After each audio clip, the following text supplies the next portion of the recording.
Next Door Neighbors is made possible by the support of the Nissan Foundation and by a grant from the Corporation for Public Broadcasting.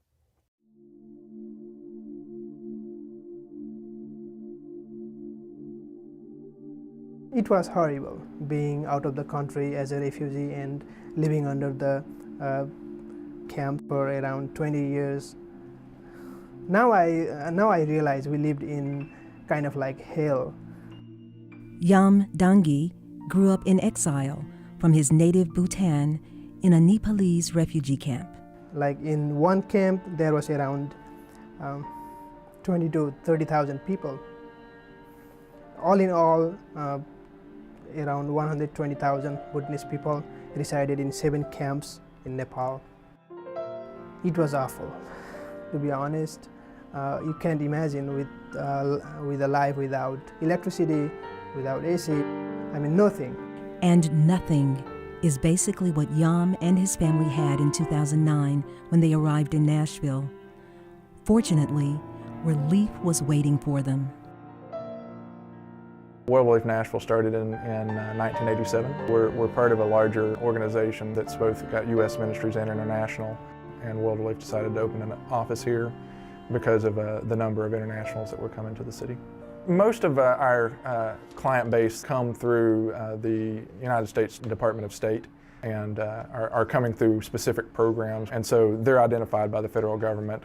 Yam Dangi was one of the first Nepali Bhutanese that we serviced here at World Relief.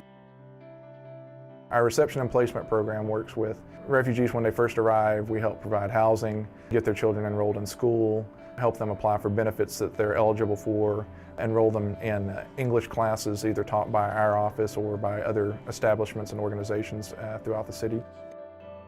We also have employment services which try to help our employable adults find jobs so that they can make a living wage that they can provide for their family. Everything revolves around the job. So once we find the job, that means we just started being self-sufficient, and then he started helping us to know everything from basic thing like going to grocery, doing the shopping thing, to a lot of the things like to know the laws, rules and regulations. So I would say World Relief has a lot of impact towards not only me but all the refugees who come across the globe. The mission of World Relief is to empower the local church to serve the most vulnerable, and that's the short form of it. Ultimately, we want to see the local church and the community be reaching out to those that are in the community that need help, and we're a conduit for that where refugees and asylees and immigrants are concerned. One of our specific employment services we call our REACH program. It works with professionals that are coming in from other areas that may be in their home country. They were a doctor or an engineer or something like that, and they're needing a little bit of help to kind of navigate the system so that they can get certified here in the U.S. to do the job that they're already capable of doing and have training in doing.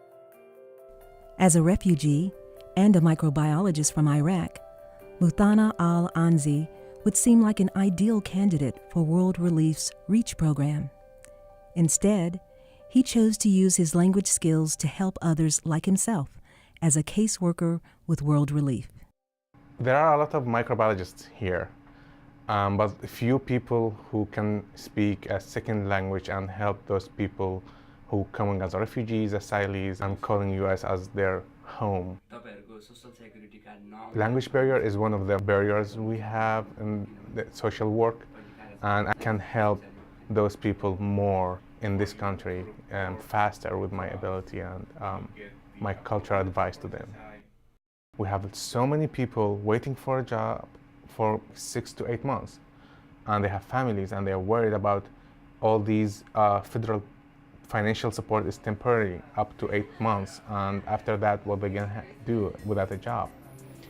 And this is what we feel pleasant when we get them, securing them a job before those 8 months finish, and they feel finally they can do things on their own without asking help every time from World Relief or from other agencies or another government department.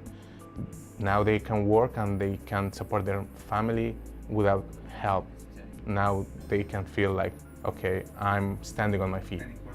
And that's when we feel really proud of our job. Yam Dangi also felt the need to help those following in his footsteps. He's been doing casework here for the last 2 or 3 years and does an impeccable job working with all the clients that come through, and just does a great deal of making sure that they get the same or better services than he got when he was here, and making sure that they're able to navigate life here in America. I use my experience as a refugee that I came through to help my clients right now. So it's easier for me to understand the feelings, to understand the needs.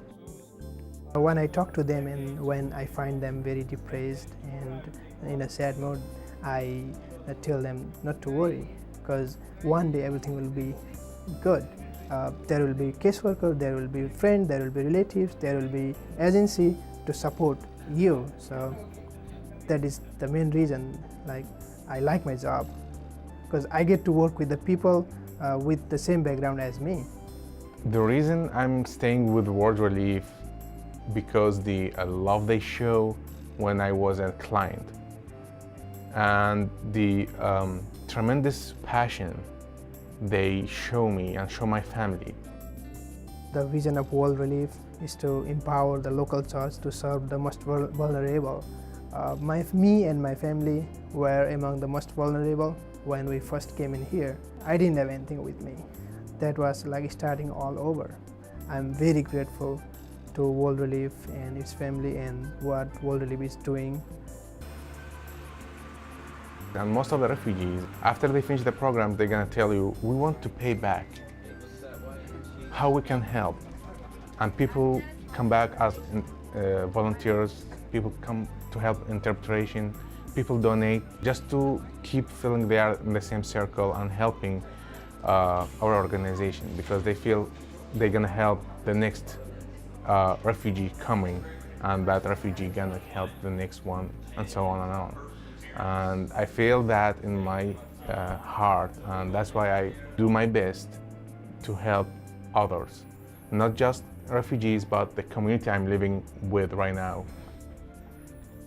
For me, it's fulfilling on two levels. One, I love seeing the refugee clients coming in and seeing them being able to go from an environment in their home country to the country that they fled to, an environment where they don't feel safe, they don't really have security, they don't really have a way to make a living or make a life for themselves, and seeing them come to the United States and helping see them get here and their desire to take care of themselves, and our ability to come alongside them and help them become self-sufficient to where they're able to take care of their family. They're not dependent upon the government for any kind of resources. So it's really fulfilling to see that progression for them, to see them be able to make it to a place where they're self-sufficient and have safety that they didn't have in their home country. God using us to relieve other people's suffering and helping them to start a new life. There's no words to describe those emotions when we help those people, and now they are part of this new home, new community. Next Door Neighbors is made possible by the support of the Nissan Foundation and by a grant from the Corporation for Public Broadcasting